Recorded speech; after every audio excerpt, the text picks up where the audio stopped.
खेडच्या तहसीलदार देवरे यांच्याकडे मागितली 10 लाखांची खंडणी. बोगस रेशनिंग कार्ड प्रकरण. बोगस रेशनिंग कार्ड दिल्याप्रकरणी खेडच्या तहसीलदार ज्योती देवरे यांच्याकडे 10 लाख रुपयांची खंडणी देण्याची मागणी करण्यात आली आहे. खंडणी मागणारे आणि रेशनिंग कार्ड देणारे अशा दोघांची चौकशी करून दोषींवर कठोर कारवाई करावी असा तक्रारी अर्ज तहसीलदार ज्योती देवरे यांनी खेड पोलीस ठाण्यात दिली आहे. त्यानुसार चौकशी सुरू केली असल्याची माहिती सहाय्यक पोलीस निरीक्षक पुनाजी जाधव यांनी दिली.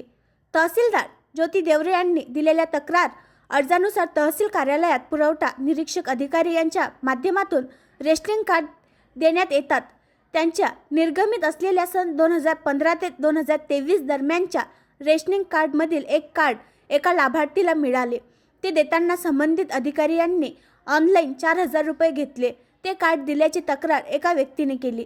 त्याचा तपास करीत असताना तहसीलदार देवरे यांना काही कार्ड गहाळ झाल्याचे निदर्शनास आले.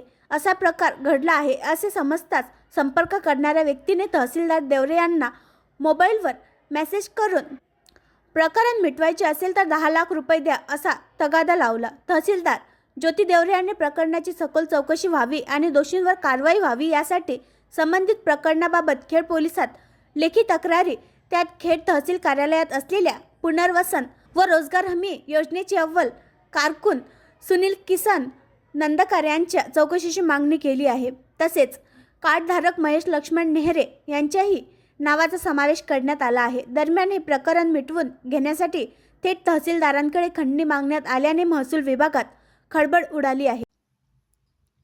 आणखी नवीन व्हिडिओ पाहण्यासाठी आमच्या देशमुख एक्सप्रेस न्यूज चॅनलला सबस्क्राईब करा, लाईक करा आणि शेअर करा.